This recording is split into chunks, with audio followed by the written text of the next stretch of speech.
Well, the Sports Bar with Jay and Dave is back for a second straight week.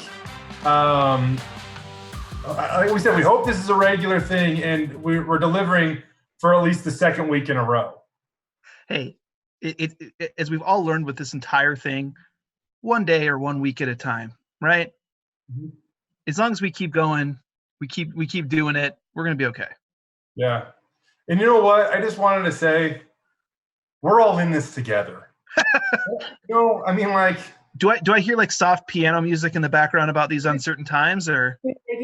I just really want everybody to know, because I don't know if anybody's really hit on this yet, but we're all in this together. Yeah. Okay. So and I don't know if you knew this, but I'm pushing hair behind my ears. We're in this. We're so in this together. The company you ordered a Blu-ray from 7 years ago, they're with you. Dude, what is that? What is that? I don't know, Dave. What is that? I don't know. Oh, okay. Okay. Yeah. I was just saying that this the random companies where you're like, I don't remember ordering from them, and they're like, just want to let you know, we're still here. We're still here. I thought you were gonna give me some like random fact, Dave, of that was some Blu-ray company slogan or something. No, it's not. As far as I know, no. Yeah. If for anybody watching this on YouTube, I know you can also listen on iTunes and some other areas or other platforms as well. I'm going to regret asking you this, but like, what do you think of the hair, Dave? Like, I mean, I don't love it, obviously, but like, I'm trying to like, just like corral it. It's not, it's honestly not bad. It's not terrible, but because I know that you and TV are constantly criticized for like what you're wearing and things like that. Yep. You're mixing it up a little bit while not going extreme. I'm doing whatever I can. That's the way that I look at this. Yeah. So we just tip it over and kind of push it off to the other side. I'm curious what our listener thinks. We did get some feedback on the Twitter machine last week. It seemed like people are happy we're back. So we're going to try to keep this ball rolling and keep everybody entertained. And it seems like the sports world is kind of starting to unlock, or at least kind of creeping towards that. We know for sure in the near future that we got NASCAR and golf. Basketball could be hot on their heels as they aim to kind of reopen their training facilities. In the meantime, we do have baseball, Korean baseball. How much is your knowledge of South Korean cities and companies and their baseball players increased ever since this? Honestly, a little bit. Like I didn't know if that was like a league that you could actually really make like a strong living off of over there. Mm-hmm. But if you're a good player, you can absolutely make a few $1 million or a couple $1 million. I mean, you can definitely live well playing in the Korean baseball organization, or that's what I believe. Yeah, Korean baseball organization, the KBO.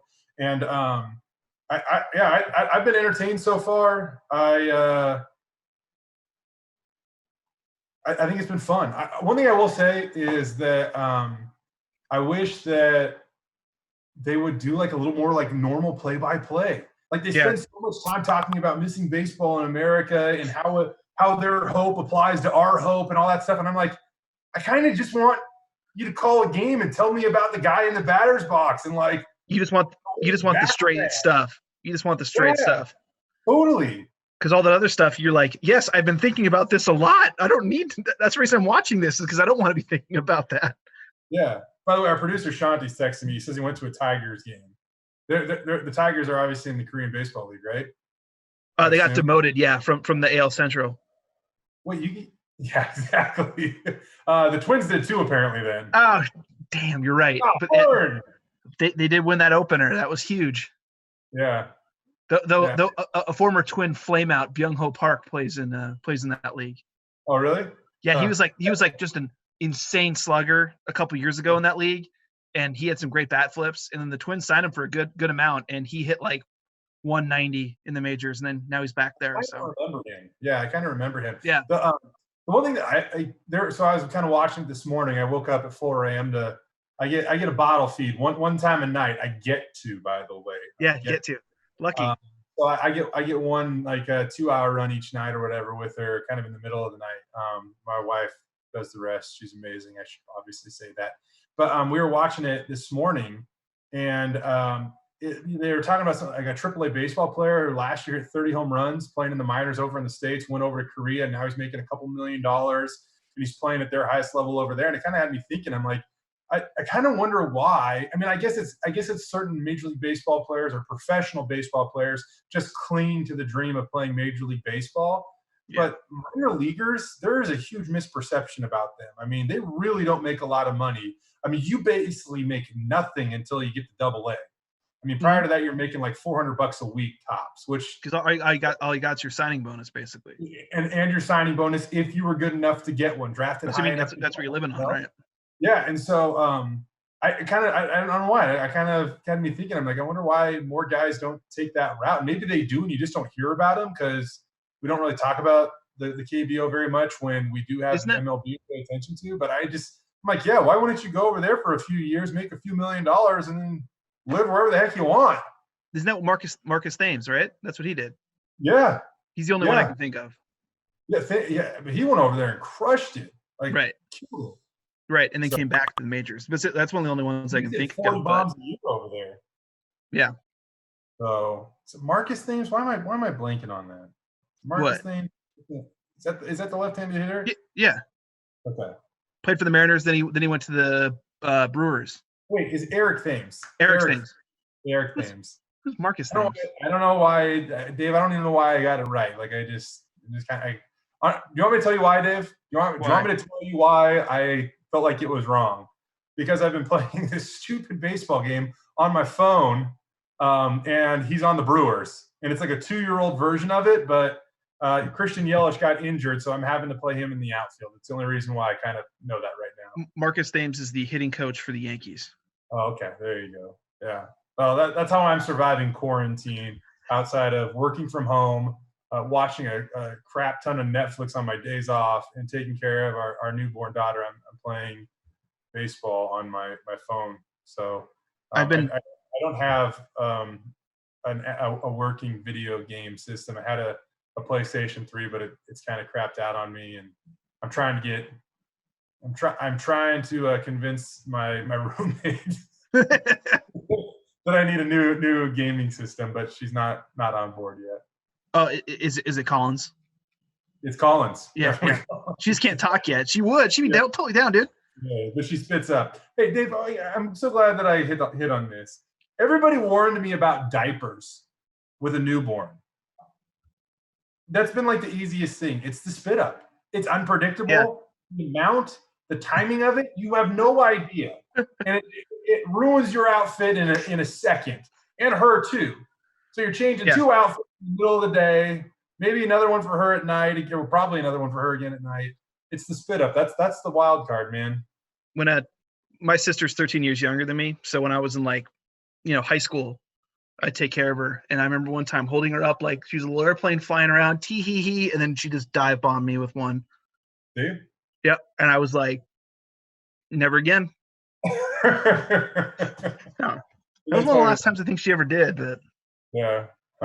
Well, so, I mean, we're going to continue.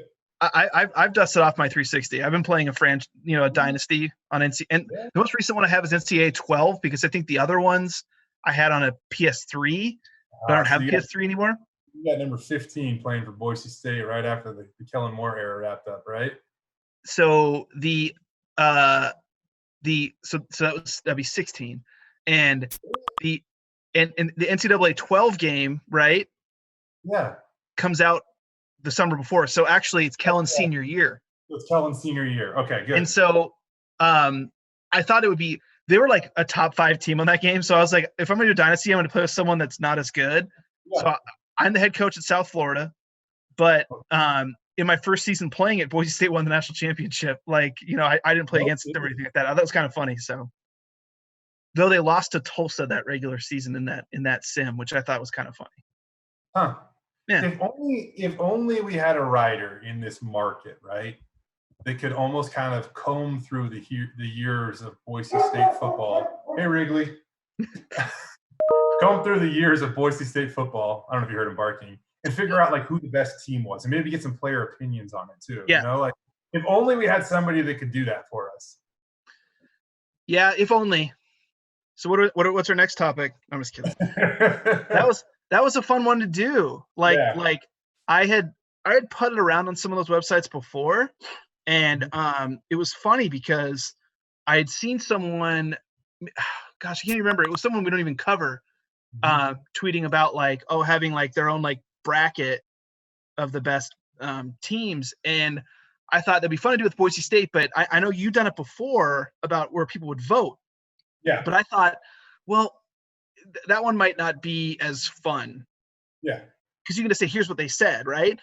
I thought like, oh, if there's something more we can do with it, like, and if you go to What If Sports, it'll like simulate an actual box score and stuff like that. So you could almost kind of write it like it's like a fake game or series. And that's what I did. And it was cool. And then, I asked Winston because he was on the 10 and 11 teams.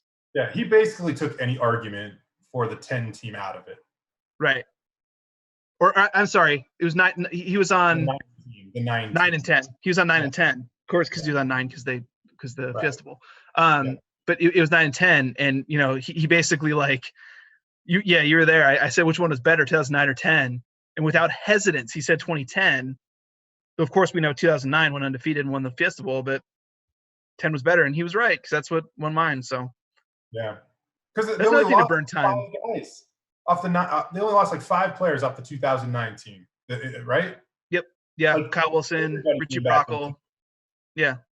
Yeah. So that was kind of that was an easy argument. But in terms of the topics we're gonna hit on the podcast today, the next one's gonna kind of be a fun one because I think it's been one of the most entertaining things of this quarantine, and that's finding out how Boise State football players in particular are staying in shape. And the reason why we say the football players is because that's who we've had a little bit of access to over the last few weeks. Mm-hmm. And from Bruno DeRose chasing chickens with the theme song Rocky, going through his head, to Daniel Cantrell's lumberjack bench press. Yeah. It's actually pretty fun. Like, I think it's pretty cool what these guys are trying to do, make the best out of a bad situation. I wrote a story on it, what was it, about 2 weeks ago, about how they're maintaining competition throughout this whole thing. And it's funny that we were bringing this up and talking about it as a subject. That was to me kind of what I gained most from talking to the players and coaches, was just trying to adapt to everything. You talk about football, and you can use this in life. We're all using it right now. But if we want to apply it to football, about adapting and learning, from adversity or what have you, or being able to think on your feet and adjusting. And that's what they've done. So they've still had competition like 6 days a week, and capturing it in unique ways. Like you said, I messaged Cantrell's dad a little bit about how he built the bench press, and he said he was going to go find heavier wood for it so he could put different weights on it, that are made out of wood and stuff. And, they've been making the best of it. Khalil Shakir was talking about getting creative with Photoshop. I think he said Steph Cobbs did too. Like, he was reading a book and then he Photoshopped him in like 5 different places in the room. So it's like 5 versions of him reading the same book. And, I just think that's been good for them, and it's probably kept them sane, and it's kept them doing what they would be doing here, though they're all spread out. Yeah. John Bates is working out with his dog. Yeah. Good one. Yeah. Right. Yeah, good one too. And I think that maybe once the podcast is officially posted, maybe Dave and I can go back and repost some of the stories we did on them, so you can find out how funny and entertaining it's been. Mm-hmm. But it's all been good. And I think, Dave, if there is college football this year, it seems like we're leaning to having college football, but far from 100%. But if there is college football this year, there's never been a greater opportunity to distance yourself from other teams, players, opponents than there is this offseason. I mean, players, teams, coaches, whatever, if you can find a way to improve and, maintain your strength or even get stronger during times like this, there are programs that 1 through 105, they're not going to have that buy-in. Like, I'm confident. I would say almost every program in the country doesn't have 105 guys on their roster that are all going to buy in like this. So if you can create a competitive advantage right now, you really might be able to distance yourself from some common opponents this fall. That's kind of funny because yesterday I finished off at least the first draft of – so The Athletic this week, actually, they started publishing the State of the Program series, right? So Yeah, I far, see that. Mhm. yeah. So far we've done Clemson, Arizona State, Appalachian State, and Wake Forest. And What's the order there, Dave? I don't know because Boise State you'd think athletically would be up there. Mine's running in like 4 weeks, but Oh, that they saved the best for the fourth weekend. They yeah, actually yeah, yeah. Which must mean my Air Force and Colorado ones they're running later than that. So go figure. But but with Boise State, that's almost exactly what I wrote. So I'm glad you mentioned that because it's almost exactly what I wrote in my top part of it is Boise State has this culture, right, that pervades everything, right? That you know, the they always have just had this tradition and stuff, and there's this buy-in, and Harsin talks so much about that. The players have talked about it, the coaches have talked about it. Where you do wonder if it's a place like Boise State that might somehow have a bit of a leg up. I think they could, and I think that when you look at a potential big-time opponent early in the season next year, I think that this is where the Broncos might be at an advantage right now, and it's the team out of the SEC or ACC, excuse me, that's coming to the Blue next year in Florida State. I mean, they had a new head coach, Dave. Did Mm-hmm. they get any spring practice in? I'm not sure. I hate to put you on the spot when I don't know the answer either. It's a good question on Florida State, but Yeah. I mean, part of the Either way, they reason, put it all in, and I right? mean that when you're dealing with a new coach, new culture, like being around each other and forming bonds is huge, Mm-hmm. and that has been extremely limited during the last couple of months. This team right here, trying to do my circle right there. It's May 7th, 5-7. It's Colorado Day because they've gone 5-7 the last 3 years. They got 0 spring practices in and a new head coach. Like, I mean, it's going to be tough for a lot of those teams. There's a ton of teams in the Mountain West that have new coaches and new staffs. Air Force, again, who I talked to Troy Calhoun last week, they got in about a dozen practices. And that Because team, they go so early. right. And that team has a veteran coach and stuff like that. So, like, if you think Air Force is going to be good again, you're probably right. But yeah, and I think for Boise State, it's just been really interesting to kind of see how they've been able to maintain some of the stuff remotely, kind of still maintain that mystique of their culture. I don't know, not the field itself, Rocky, Yeah. but how they've been able to do that this summer. It's been really interesting. Yeah, I do, and I think that they've done a fairly good job so far of not only finding ways to work out, but also kind of creating like a good positive mood. I mean, one thing I really got to say, I think that Brian Harsin's energy has kind of been noticeable throughout all this, and he's been trying to be, it seems, as positive as possible. Not even just for his football program, but even kind of the community. I mean, he was out last week at Crush the Curve, Idaho, and if you've watched Channel 7, you know what that is, and more so than kind of getting into that, it's just showing that he wants to be as proactive as he possibly can. And if he can do anything to help, in his opinion, he's going to go out there and do it. And so I just think that he's had a pretty positive energy throughout this whole thing, Dave. Yeah, they I kind of think about the whole staff and everything like that, kind of how they've approached it. And of course Harsin being right up there. I remember when we talked to Harsin toward the end of March, he was talking about how, like, at that moment he didn't think guys were going to be back until mid-April. Yeah. So he was optimistic, but Yeah. but the way that they have tried to handle things seems like it's been a positive. I mean, you probably can't tell by player attrition because there is some, there's some of that with programs. I think it hasn't been as much as people maybe thought. But I truly believe that part of the reason that Boise State's been so successful, they just have, it's ingrained in them. And I think that something like this could be able to overcome it a little bit. And why, Yeah. you just think they're always locked in for 10 wins, even if they're not able to practice. Yeah. This would obviously be a great example if they could pull that off, or even better this year. When we did catch up with Harsin out at that event last week, he talked about Curtis Weaver slipping in the draft. Honestly, not a ton there. What is he going to say? He doesn't know why. Nobody knows why. It's inexplicable or inexplicable. I saw one thing this week that just said I can't remember where I read this, Dave, and if it was The Athletic, I'm sorry. I can't remember where I read this, but there was just kind of this, once he started to slip a little bit, I think that there are other teams that were just kind of, Yeah, whatever team kind of scared of him, that was for whatever reason. And he just kept sliding until it just got to a point where the Miami Dolphins were like, okay, well, I don't, concerns or not, this is amazing value in the 5th round. I think it was Miami Herald, and they basically like It was yes, it was. it, Yeah. and it was a short story. I'm not gonna lie, I kind of clicked on it thinking like, oh, there's gonna be an answer here. I thought it was gonna be like this, like It was talk to scouts off the record or what. I thought it was gonna be like some substance to it, and it was more just a thought. yes, yeah, of like scout groupthink, which I mean, like, it's true. It happens every year. As much as we want to talk about people being like, oh, we trust our board and whatever. No, they don't always do that. And like I know, like with Jay Ajayi, I remember everyone was just mystified why he fell. And Harsin actually brought up Jay's name. Like he was like, okay. Ajayi. I mean, and that's such a good example because Jay had some 2nd round grades on him, Dave. Mm-hmm. Right. And it came out.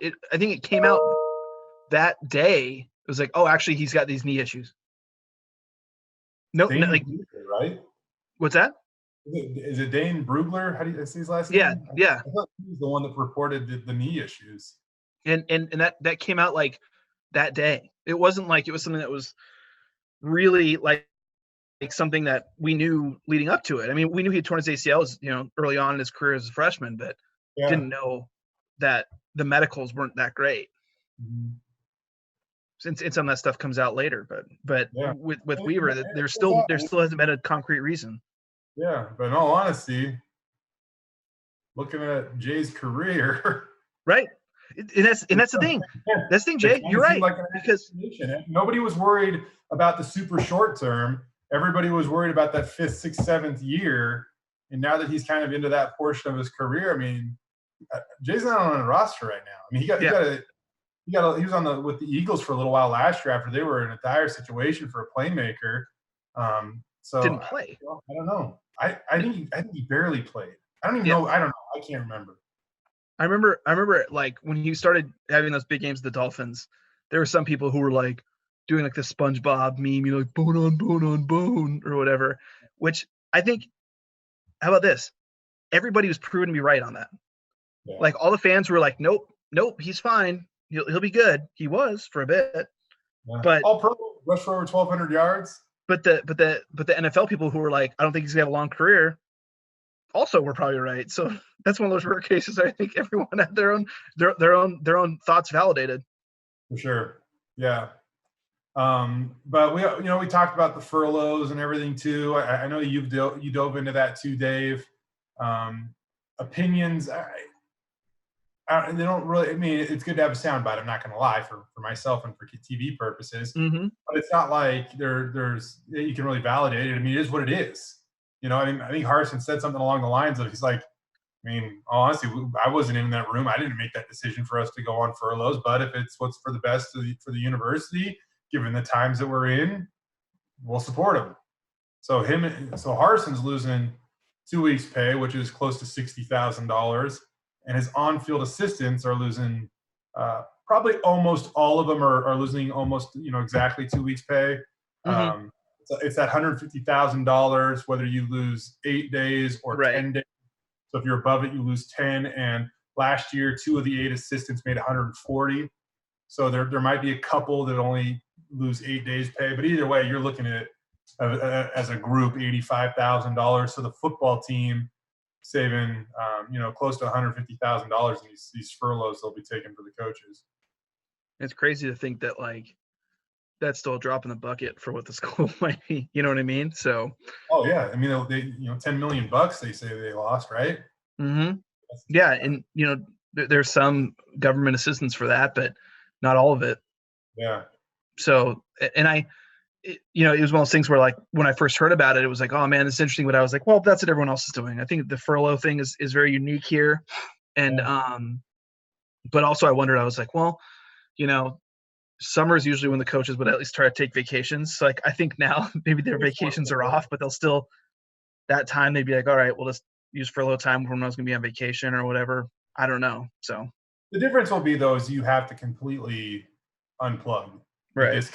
which will be a challenge for these coaches. One thing Harsin did tell us is that they have a plan. And so like when Harson's taking his furlough, Kent Riddle will be the head coach.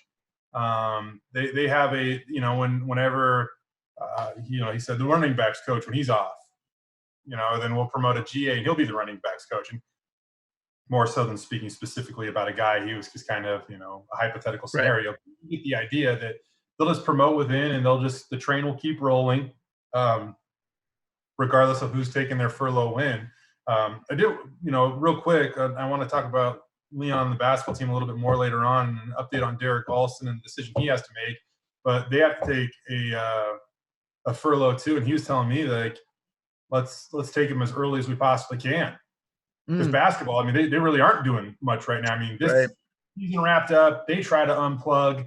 And he's like, that, we try to take him as early as we can. That way, if this thing does get lifted, we can go right back to work and not have to worry about, taking. That's a good point.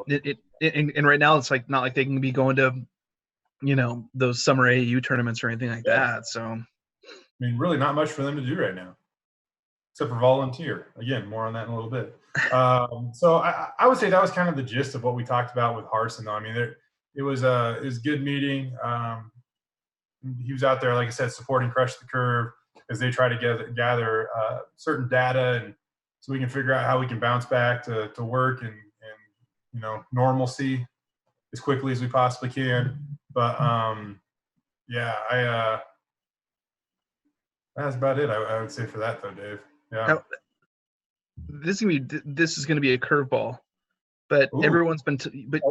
Would it be the type of curveball like if Craig Lawson's calling you during the middle of a podcast and you can't quite answer, so then you're kind of vaguely talking to him and you're just gonna have to hang up? Kind of a curveball like that. You'll promise you'll call him right after the podcast. All conference baseball.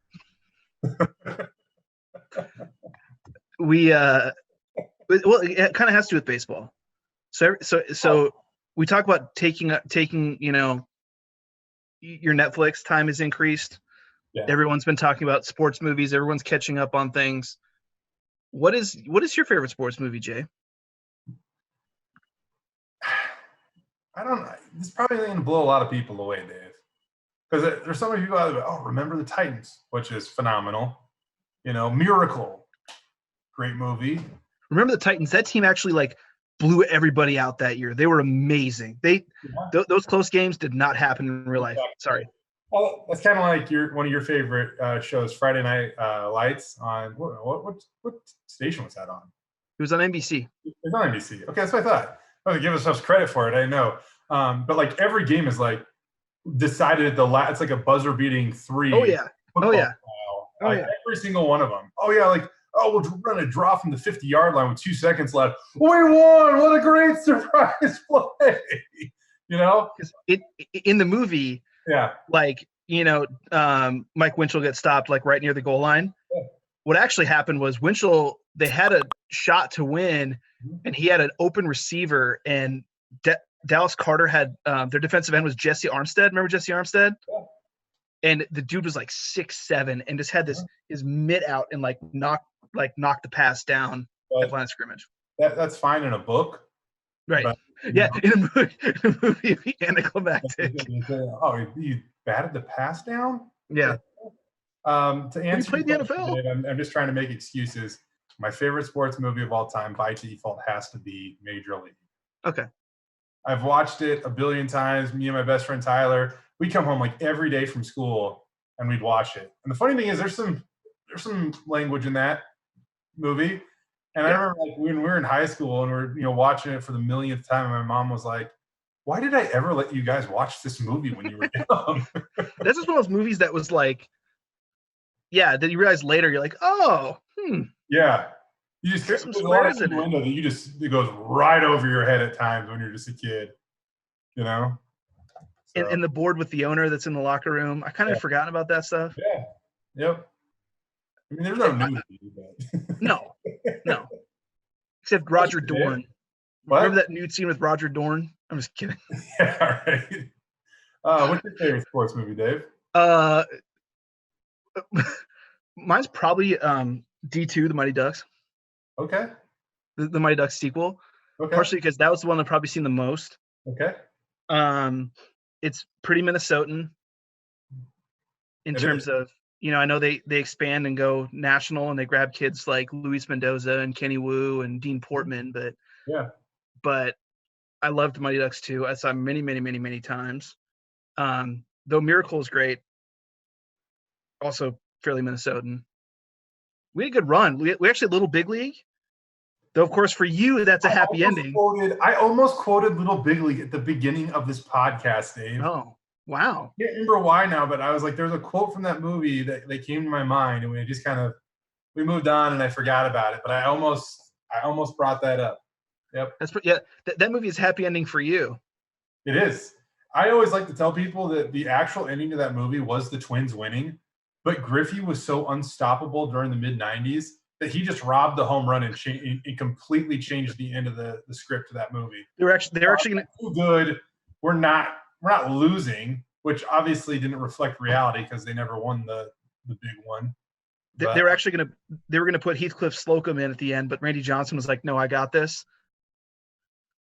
Heathcliff Slocum, you sandbagging SOB. Because I'm watching some random throwback Yankees Boston postseason ALCS the other day, just randomly on ESPN in the house. And I look up, and the battery is Derek Lowe on the mound, Jason Varitek behind the dish, two just catalysts on their incredible run to a World Series. And they got both of those guys for Heathcliff Slocum from the Mariners. We got Heathcliff Slocum. They got two players that changed history for their team. But you guys will always have the Little Big League win. We will always have the little bit. My point is, we will always have. We need to hang a freaking banner at Safeco Field. The Little Big League win. Yeah, that summer we had moved from Seattle back to Minnesota. Oh, and so it was really weird seeing that movie where it's like, I mean, that's cool for us either way, like how it ended. But it was very jarring when you're seeing the movie as a kid and you're like, oh my God, they're playing the Mariners. Yeah. Like this movie's just it was tailored for me. You want to know one quote from that movie that I actually is my most used quote from that movie. Like I'll apply it to any human. You actually works out because you have the same name or the same first name as this guy. But it was the pitcher for the Twins. They're watching the Mariners on TV. And if they lose, then I think the Twins get into the playoffs or something like that. I can't remember exactly. But Dave Magadan is at the dish. And one of the pitchers is sitting in the dugout or sitting in the locker room as they're watching it. He's holding the ball and he's going, "I'm sure you're a decent human being, Dave Magadan, but die like a dog." And he rolls over and grounds into a double play. So I'm sure you're a decent human being, Dave Southern, but die like a dog. That's what people say when they sit there at award ceremonies and stuff, right? Yeah. Yep. Now I'm also I'm not so keen to that quote now that I say it out loud again. Like really, die like a dog. What the hell does that mean? Yeah, but it was the 90s. Okay. Oh, okay. Oh, good. Still. We didn't think about what we said. Yeah, that's okay. It's fine. Then I can still use that quote. Yeah. Hey, speaking of random people, I did catch up briefly with Mr. Leon Rice this past week. They were over volunteering for the Idaho Food Bank. He really does have the ability to make any situation like better or more comical. And yeah, quoting like the I Love Lucy episode when I think they're in the chocolate factory or something. But they're all done up in hairnets and face masks. Yeah, and it starts getting out of control on her. Yeah. That's the famous yeah. Yeah, but they're over there volunteering and kind of doing a good job and packed enough. They were sorting out this room full of beans, and they got 42,000 pounds in like 4 different bins, and they're separating them all out. I want to say they helped provide 2,700 meals in the time that they were there. But the more significant part of that, Derek Alston, still has his name in the hat for the NBA draft, which is coming up, TBD. He's still got his name in there for now. NBA draft or the combine invites were supposed to go out on May 1st. I don't even know if they did because the combine's been pushed Right. back. Because you don't know. Completely thrown off. And all Leon really told us was that, just kind of just an unfortunate year to have, be going through this, because normally you can be working out for people and meeting people and really having a positive experience, but it's been very. Yeah. I mean, all I really see out of DA is I got my hair behind my ear. That's getting a lot of hand there. Is he's like, he's working out on a court, on a concrete court back home in Houston, running hills and stuff. So not exactly the glamour that a Chandler Hutchison got to experience or something. You think about even the NFL guys that at least they got the combine. I mean, they didn't get the the private workouts and stuff like that, the team visits, but they at least got the combine. NBA guys get nothing. Nothing. That's why I wonder what like Malachi Flynn. Yeah. Like actually signing with an agent. It's like he must have heard something really good. Yeah. Like, I mean, that guy was insane. I would have loved if he'd stuck around because that would have given me a chance to see him again. Yeah, don't get me wrong. That guy was nails in college. Just the NBA is a whole nother level. I wonder how that transitions. Like, is he a legit NBA player? Right. I don't know. I mean, he played big, but like size wise, it's not like he was like, whoa, there's Malachi out there. Right. Now he's going to go into the NBA, and we'll see how that goes. You're right. If they came back, holy hell, they would have had a squad. And now Boise State, if Derek Alston comes back, which all indications are he will, man, you might be looking at the front runner in the Mountain West right here in Boise next year, Dave. Yeah, I mean, I know Utah State loses Merrill, but Neemish Queta's coming back, so they'll be up there. But I mean, as of right now,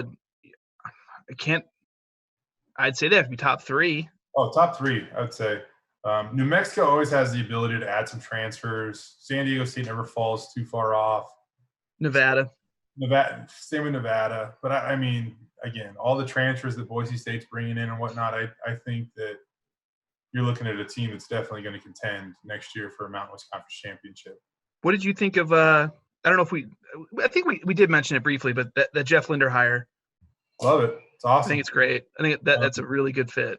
I think it's an awesome fit, and I expect Wyoming to be good again, and I don't think it's going to take them a super long time. I mean, I'll give them a season, but I think that Linder, he's a good coach. I mean, look what Boise State did when Linder was here. That's when they went to both of their NCAA tournaments, and he was Leon Rice's right-hand man. So that's right, Dave? Yeah. So I think that they're going to be good. Yeah, they'll figure out a way. UNC, his first year, they weren't very good, but they were coming off of NCAA sanctions. They were, the year before he was there, I think they had like 11 wins, and then they put together 3 straight 20-win seasons. Yeah. And I mean, he's kind of in a similar spot at Wyoming this year. I think he's had to sign like 7 guys or something like that so far. But man, it's kind of it's funny because it's one of those things where they had the top ranked recruiting class in the Mountain West. But I think it's also skewed by the fact that they basically signed a whole new team. Right. Yeah, just based off of numbers you sign, it's going to kind of skew some things. Yeah, but I just thought about that. I was actually talking to Katz because, of course, Katz covers Wyoming now, and he was talking about dealing with Linder and stuff, and said it's been really positive so far. And I was just like, man, that seems to be about as good of a hire as they could have made. Yeah. That is, and without a doubt, man, when Wyoming travels to Taco Bell Arena next year, Extra Mile Arena next year. Man, you caught yourself where I even could. I didn't think about it. That didn't sound right. It is going to have a weird feeling with both those guys just kind of 10 feet from each other on the same sideline. I'll notice it. I'm not saying anything between Leon and Linder. I'm just saying us from the outside, knowing how much he meant to the program while he was here and the job that he did in his first stop after leaving Boise State. Right. And then now he literally just goes, you go down 34, up 25, over on 80, and you're not that far away from where he was in Greeley. And he's a Colorado guy, and you think about hiring at certain places, even Boise State. You probably have to hire somewhat regionally. You're not necessarily going to grab someone from Florida. Yeah. Into Wyoming, what can you really get? But someone like Jeff Linder, when someone like that pops up, that's a hell of a way to make a hire. Yeah, we always kind of speculated, like, if Leon went on that run and he left, man, Jeff Linder was a guy that was at the top of the list of guys that you would connect to that job at Boise State. Again, if Leon ever left, and now, like, I don't know, like, do you leave Wyoming to come coach at Boise State? I'm not saying that Wyoming's necessarily a better job than Boise State, but does it blow you away in the sense that, like, you would give up what you're building there to come here? I don't know. I don't know the answer to that. I'm sure people out there in Bronco Nation aren't going to be happy with me saying that, but you probably don't. Right. And I know, I know for a fact that he loves it here. Not loves it. Like, he really does love it here. But do you have that much of a leap in investment and opportunity necessarily? I mean, Wyoming's been to an NCAA tournament more recently than Boise State has. It's true. Honestly, they have. So you look at the last time prior to this year, the last time Boise State was in the semifinals at the Mountain West Conference tournament. Who did they lose to? Wyoming. Mm-hmm. Josh Adams, Larry Nance Jr. They had a good squad back then. Really good squad. And they travel well. Wyoming gets a lot of good support. They do for basketball. In the weeks to come, we'll see what unfolds, I guess, here on Jay and Dave's Sports Bar. We hope that the sports world kind of starts to reopen. Again, it seems like it's kind of starting to unlock a little bit. So that continues. The only thing we stories. What's that? So we continue to try to pry away at some stories here. Yeah. That was awesome. That was fantastic. The people listening on iTunes, they didn't get a chance to see that, but they could hear Camille showing her off. Yeah, he's got a photo bomb. But we we don't know anything still. That's part of the issue. That's why it's frustrating for people, and I get it. But so far there has not been anything dire to say the other way. Most things would lead toward it happening, but there's still things that need to be worked out. Yeah. Whether we can, people can be in the stands. I know there's probably going to be, distancing in the press box. There's going to probably be fewer of us up there, no matter what, because we're all in an enclosed space. Whether there's going to be as many fans or not, or how they, test players and stuff like that. We still need to figure that out, but we haven't had anything come up where it's been like, yeah, it's not happening. And so I remain optimistic, and I think most people should, but also you got to be realistic too. Yeah, absolutely. There's definitely a balance there, but whether it be locally or nationally, we're all operating in 2-week windows right now, basically. Yeah. So, even Idaho started to reopen this last week, and you kind of get excited, like, victory, but you don't really know if it's a victory or not for 2 weeks, because you need to give this certain, situation time to develop, and you need 2 weeks to analyze whether it worked or didn't work. So we really won't know if it is a victory until for over a week and a half from now. But if we can't get to that point, I think you feel positive that we now are building momentum to get back to where we want to be. And there's so much, and maybe this is what we can kind of go into next week, Dave, on the podcast as we kind of begin to wrap up. But there are a lot of things out there saying, like, if 10 teams in a 12-team conference get the thumbs up, do you play or do you not play because of those two other teams? I'm under the, I have the opinion that you should play because A, we need sports. B, you need to generate some type of revenue, whether it be, 2 teams, 4 teams, 6 teams, all 12 teams, whatever. You need to be able to do that stuff. And I just don't think it's in the cards just to completely take a year off if there is the possibility of some teams playing. And the hope that is there is that, again, Idaho's in a pretty good situation. So you do feel like if we get to that point, that Boise State should be in a pretty good position to maybe play some football this fall. Yeah.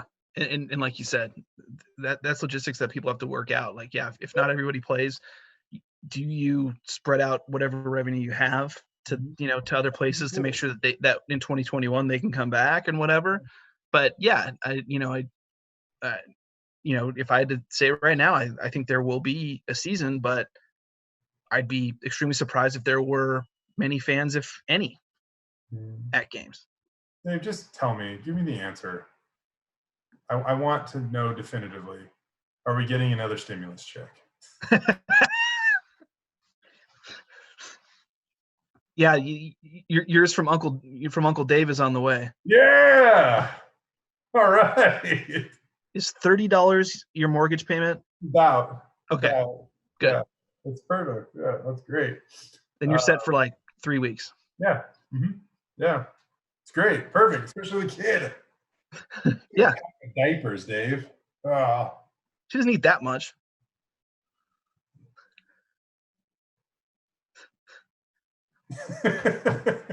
I like that was a good pause. I was like, oh no, did we die? That was a dramatic pause. She always eats. She's Yeah. always doing something. I love her though. It's really cool. It's awesome. Anything coming up this week, Dave, before we sign off? Yeah, I talked to Cade Fennigan this week. That was cool.